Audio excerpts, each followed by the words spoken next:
ഇന്ന് നമ്മുടെ വീട്ടിലുണ്ടായിട്ടുള്ള കാന്താരി മുളക് വെച്ചിട്ടുള്ള ഒരു കിടിലൻ അച്ചാറിൻ്റെ റെസിപ്പിയാണ് കാണിക്കാൻ ഉദ്ദേശിക്കുന്നത്. എല്ലാവർക്കും സെറീസ് കിച്ചൻ്റെ പുതിയ ഈ വീഡിയോയിലേക്ക് സ്വാഗതം. അപ്പം നമുക്ക് അച്ചാർ ഉണ്ടാക്കുന്ന വീഡിയോയിലേക്ക് പോവാം. അപ്പോൾ ഇത്രയും കാന്താരി മുളകാണ് ഞാൻ എടുത്തിട്ടുള്ളത്. ഇത് ഏകദേശം ഒരു 3 കപ്പ് ഒക്കെ ഉണ്ടായിരിക്കും. അതിൻ്റെ തണ്ടൊന്നും പൊട്ടിച്ച് കളയേണ്ട ആവശ്യമില്ല, തണ്ടോടുകൂടി തന്നെ നമുക്ക് എടുക്കാം. ഇതൊരു 1 കപ്പ് ഡേറ്റ്, അതിൻ്റെ കുരുവൊക്കെ കളഞ്ഞ് ചെറുതായിട്ട് കട്ട് ചെയ്തെടുത്തതാണ്. ഇനി ഇത് നമുക്ക് വെള്ളത്തിൽ സോക്ക് ചെയ്ത് വെക്കണം. ഇനി ഇതിലേക്ക് നമുക്ക് പുളി അത്യാവശ്യമാണ്. ഒരു വലിയ നാരങ്ങ വലുപ്പത്തിൽ പുളി എടുത്തിട്ടുണ്ട്. ഒരു 1.5 കഷ്ണം ശർക്കര പൊടിച്ചെടുത്തിട്ടുണ്ട്. നിങ്ങൾക്ക് കൂടുതൽ മധുരം ഇഷ്ടമാണെങ്കിൽ 2 എണ്ണം മുഴുവനായിട്ട് എടുക്കാം. ഇഞ്ചി വെളുത്തുള്ളി ഒരു 2 ടേബിൾ സ്പൂണോളം രണ്ടും ഉണ്ടാവും. കറിവേപ്പിലുണ്ട്. വെളുത്തുള്ളി ഒന്ന് നെടുകെ കീറി വെച്ചാൽ നന്നായിരിക്കും. മുഴുവനായിട്ട് ചേർക്കണമെങ്കിൽ അങ്ങനെ ചേർക്കാം, കുഴപ്പമില്ല. ഇനി അടുത്ത സ്റ്റെപ്പ് നമുക്ക് ഈ ഡേറ്റ്സ് ഒന്ന് നന്നായിട്ട് തിളച്ച വെള്ളം ഒഴിച്ച് ഒന്ന് കുതിർത്തിയെടുക്കണം. പുളിയും നമുക്ക് ഇതുപോലെ തന്നെ ചൂടുള്ള വെള്ളം ഒഴിച്ചിട്ട് ഒന്ന് കുതിർത്തിയെടുക്കണം. അപ്പോൾ ഈ വെള്ളം ഒഴിച്ചതൊക്കെ ഒരു 10 മിനിറ്റ് അങ്ങനെ വെക്കും, നന്നായിട്ട് കുതിർന്ന് കിട്ടും. അപ്പോൾ പുളിയൊക്കെ നന്നായിട്ട് പിഴിഞ്ഞ് അതിൻ്റെ ചാറെടുക്കാനും പറ്റും. 10 മിനിറ്റ് കഴിഞ്ഞാൽ നമുക്ക് അച്ചാർ ഉണ്ടാക്കാൻ തുടങ്ങാം. അച്ചാർ ഉണ്ടാക്കാൻ ഏറ്റവും നല്ലത് ഇരുമ്പിൻ്റെ ചട്ടിയാണ്. നോൺ സ്റ്റിക്ക് പാത്രങ്ങളിലൊന്നും അച്ചാർ ഉണ്ടാക്കാതിരിക്കുക, പെട്ടെന്ന് നോൺ സ്റ്റിക്ക് പാത്രം കേടായി പോവും.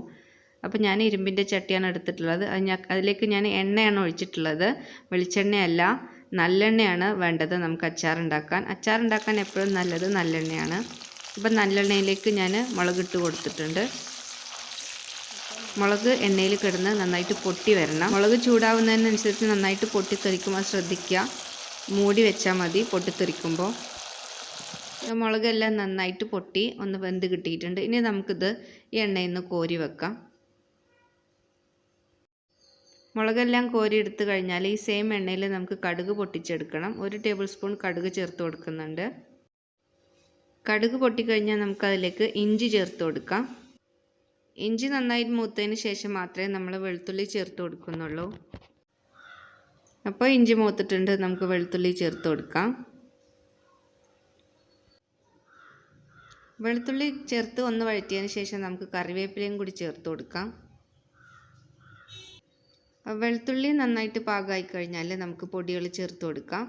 1/2 ടീസ്പൂൺ മഞ്ഞൾപ്പൊടിയും 2 ടീസ്പൂൺ സാദാ മുളക് പൊടിയും 1 ടീസ്പൂൺ കാശ്മീരി മുളക് പൊടിയും, അങ്ങനെ 3 ടീസ്പൂൺ മുളക് പൊടി നമ്മൾ ചേർത്ത് കൊടുക്കുന്നുണ്ട്. കാശ്മീരി അറിയാലോ, കളർ കിട്ടാൻ വേണ്ടിയിട്ടാണ്. കാശ്മീരി മുളകിന് എരിവ് കുറവായിരിക്കും. കൂടെ തന്നെ നമുക്കൊരല്പം കായം ചേർത്ത് കൊടുക്കാം. ഇത് നന്നായിട്ട് ഇളക്കിയെടുക്കാം. ഇപ്പോൾ ഇതെല്ലാം ചേർത്ത് കൊടുക്കുന്ന സമയത്ത് നമ്മൾ ലോ ഫ്ലെയിമിലാണ് വെക്കേണ്ടത്, അല്ലെങ്കിൽ ഒന്ന് ഫ്ലെയിം ഓഫ് ചെയ്താലും കുഴപ്പമില്ല. ഇതെല്ലാം ചേർത്ത് കൊടുത്തതിന് ശേഷം ഫ്ലെയിം ഓൺ ചെയ്താൽ മതി. കുറച്ച് ഉലുവ വറുത്ത് പൊടിച്ചത് ചേർക്കുന്നുണ്ട്, ഒരു 1/4 ടീസ്പൂൺ. ചേർത്ത പൊടികളൊക്കെ മൂത്ത് കഴിഞ്ഞാൽ നമുക്കിതിലേക്ക് കുതിർത്ത് വെച്ചിട്ടുള്ള ഈന്തപ്പഴം ചേർത്ത് കൊടുക്കാം. എന്നിട്ട് ഹൈ ഫ്ലെയിമിൽ വെച്ചിട്ട് നന്നായിട്ട് ഇളക്കി യോജിപ്പിക്കണം. കുറച്ച് സമയം ഹൈ ഫ്ലെയിമിൽ വെച്ച് വേവിച്ചെടുക്കണം. ഹൈ ഫ്ലെയിമിൽ കുറച്ച് സമയം ഇളക്കിയതിന് ശേഷം നമുക്കിതിലേക്ക് പുളി പിഴിഞ്ഞ് ചേർത്ത് കൊടുക്കാം. എടുത്ത് വെച്ചിട്ടുണ്ടായിരുന്ന ആ പുളി നമുക്ക് നന്നായിട്ട് പിഴിഞ്ഞ് ഇതിലേക്ക് ചേർത്ത് കൊടുക്കാം. അതൊന്ന് ഇളക്കി യോജിപ്പിച്ച ഉടൻ തന്നെ നമുക്ക് ശർക്കര എടുത്ത് വെച്ചിരുന്നതും കൂടി ചേർത്ത് കൊടുക്കാം. നന്നായി ഇളക്കി ശർക്കരയും കൂടി ഒന്ന് മെൽറ്റായി കഴിഞ്ഞാൽ നമുക്ക് ഉപ്പ് ചേർത്ത് കൊടുക്കണം. ഞാൻ കല്ലുപ്പാണ് ചേർത്ത് കൊടുക്കുന്നത്. നമുക്ക് അച്ചാറൊക്കെ കൂടുതലായിട്ട് ഉപ്പ് ചേർക്കുന്ന വിഭവങ്ങളാണ്, അതിലേക്ക് കല്ലുപ്പ് ചേർക്കുന്നതാണ് ഒന്നും കൂടി ഹെൽത്തി ആയിട്ടുള്ളത്. അപ്പോൾ കല്ലുപ്പ് ചേർത്ത് കൊടുക്കാൻ ശ്രദ്ധിക്കുക, ഇല്ലെങ്കിൽ പൊടിയുപ്പ് തന്നെ ചേർത്ത് കൊടുക്കുക. അപ്പോൾ ഞാൻ 2 തണ്ട് കറിവേപ്പില ചേർത്ത് കൊടുക്കുന്നുണ്ട്. കറിവേപ്പില ചേർത്ത് കൊടുത്തതിന് ശേഷം 1/2 കപ്പ് വിനാഗിരി ഞാൻ ഇതിലേക്ക് ചേർത്ത് കൊടുക്കുകയാണ്. ഇനി വിനാഗിരി ഒന്ന് നന്നായിട്ട് തിളച്ച് വരണം. നമ്മളെപ്പോഴും അച്ചാർ ഉണ്ടാക്കുമ്പോൾ വിനാഗിരി നന്നായിട്ട് തിളച്ചതിന് ശേഷം മാത്രം നമ്മൾ എന്ത് അച്ചാറാണോ ഉണ്ടാക്കുന്നത്, മാങ്ങയാണെങ്കിൽ മാങ്ങ അങ്ങനെ ചേർത്ത് കൊടുക്കാൻ പാടുള്ളൂ. എന്നാലാണ് അച്ചാർ കുറേ കാലം കേടുകൂടാതൊക്കെ ഇരിക്കുക. ഇനി നമുക്ക് നമ്മുടെ മെയിൻ ഇൻഗ്രീഡിയൻ്റ് ആയിട്ടുള്ള മുളക് വറുത്ത് വെച്ചത് ഇതിലേക്ക് ചേർത്ത് കൊടുക്കാം. കാന്താരി മുളക് നന്നായിട്ട് മിക്സ് ചെയ്യുക. ഉപ്പൊക്കെ പാകത്തിന് നോക്കിയിട്ട് റെഡിയാക്കുക.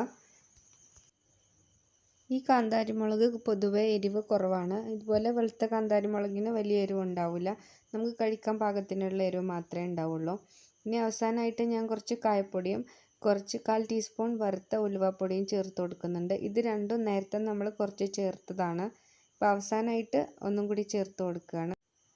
അപ്പോൾ നമ്മുടെ അച്ചാറിൻ്റെ പ്രിപ്പറേഷൻ ഇവിടെ കഴിഞ്ഞിരിക്കുകയാണ്. അപ്പോൾ ഞാനതൊരു പാത്രത്തിലേക്ക് മാറ്റിയിട്ടുണ്ട്.